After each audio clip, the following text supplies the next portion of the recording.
Captain James Taylor sat at the command chair of the human exploration vessel Pathfinder drumming his fingers on the armrest. The ship hung in orbit around the gas giant Procyon IV, its blue-green clouds swirling beneath them like some cosmic artwork.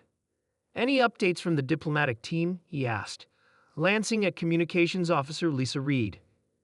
"Nothing yet, sir," she replied. "They've been in discussions with the Varnian High Council for 6 hours now." Taylor nodded. This was humanity's first official contact with the Varnians, a spacefaring civilization that controlled 3 systems in this sector. The meeting was crucial. Establishing peaceful relations could open new trade routes and technology exchanges that would benefit Earth tremendously. The view screen flickered, and Commander Robert Wilson's face appeared. He was Taylor's second in command and headed the diplomatic team on the Varnian orbital platform. "Captain, we have a situation," Wilson said, his voice tense. Taylor straightened. "What's happened?" "Lieutenant Thomas broke protocol. He accessed a Varnian data terminal without authorization. They're not happy." Taylor felt his stomach drop. "How not happy are we talking about?" Wilson's face was grim. "They've suspended talks and demanded we leave their space immediately. They're calling it a severe breach of trust. Get your team back to the ship now." Within 30 minutes, the diplomatic team had returned, and Lieutenant Mark Thomas stood before the captain in the briefing room, his face pale. "Explain yourself, Lieutenant," Taylor demanded. Thomas swallowed. "I saw an opportunity, sir. Their terminal was unlocked, and I thought if I could gather some intelligence on their military capabilities. We're diplomats, not spies." Taylor cut him off. "We have rules of engagement for first contact scenarios, rules you agreed to follow. With respect, sir, the Varnians are secretive. We know almost nothing about. And now, we know even less because you've torpedoed our diplomatic relations," Taylor snapped. "Did you even consider the consequences?" Before Thomas could respond, the ship's alert system blared. "Captain to the bridge." Reed's voice came over the comms. Taylor rushed to the bridge with Thomas following. The tactical display showed 3 Varnian warships moving to intercept their position. "They're charging weapons," reported Tactical Officer Mike Anderson. "Open a channel," Taylor ordered. The view screen displayed a Varnian official, his blue-scaled face rigid with anger. "Human vessel," the Varnian said, "you have violated our most sacred laws of diplomatic engagement. You will be escorted from our territory immediately. Any deviation from the course we provide will be considered an act of war." "Hot Counselor," Taylor began, "we deeply regret." "Your regrets are meaningless. The trust is broken. You will leave now." The transmission cut off. "Plot the course they've sent and prepare to depart," Taylor ordered, his voice heavy with disappointment. 6 months later, Taylor stood in a conference room at Earth Central Command.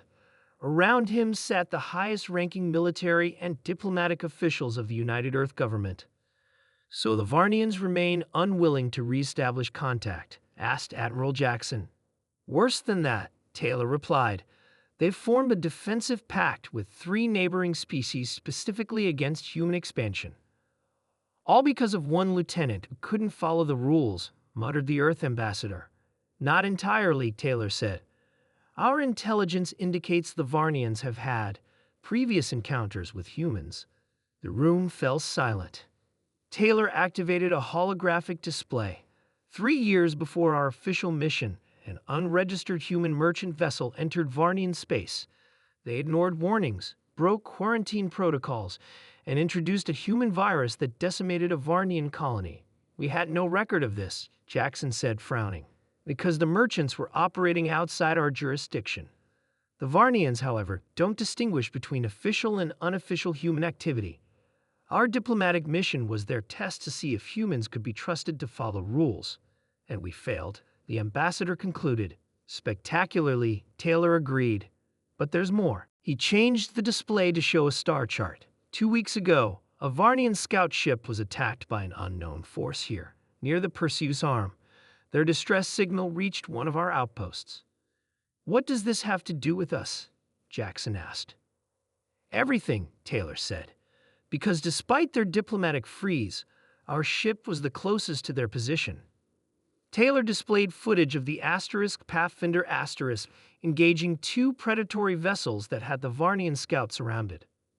We responded to their distress call, rescued their crew, and escorted them to safety, all according to Galactic Crisis Response protocols.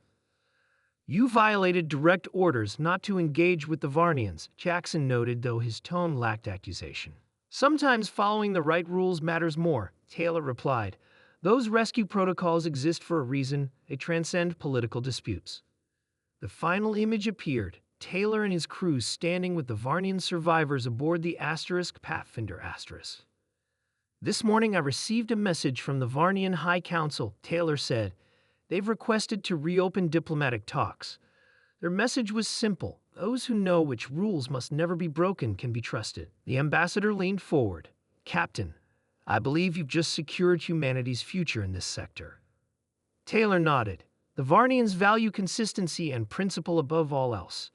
Breaking protocol showed them we couldn't be trusted, but demonstrating that we adhere to the universal laws of rescue and aid, even at potential cost to ourselves, proves something more important. That we understand why rules exist in the first place, Jackson concluded.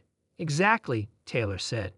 Sometimes the most important human trait isn't our ingenuity or our adaptability. It's knowing that some boundaries exist to protect everyone, and those are the rules you never break.